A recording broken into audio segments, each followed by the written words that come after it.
When we go to find out what we want to buy for our computer or console, it's in a shop, where all we can do is check out the packaging and the pretty pictures.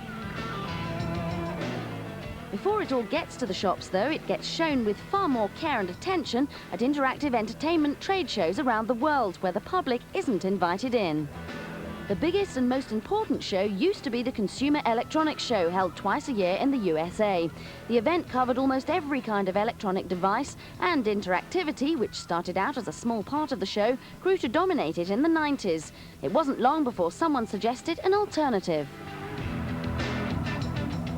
And so in 1995, E3 was born. Held in Los Angeles, this was the moment when Hollywood really did say hello to Silicon Valley, and the business was seen to have grown up.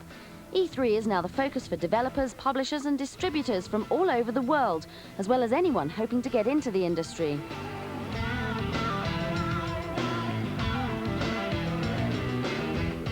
E3 is a chance for companies to show off their upcoming software and hardware, see what their competitors are doing, and try to strike as many deals as possible in one meeting after another.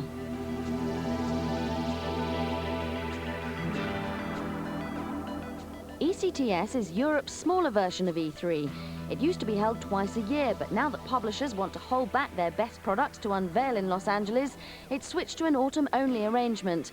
As a result, ECTS in late 1996 was the biggest it had ever been, with almost as many millions being spent on displays as at E3.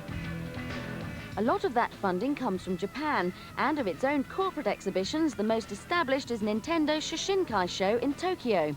On display are titles that may take a year or more to reach the rest of the world, if at all. A lot of these games are specifically designed for the Japanese market, so there's little demand for them elsewhere.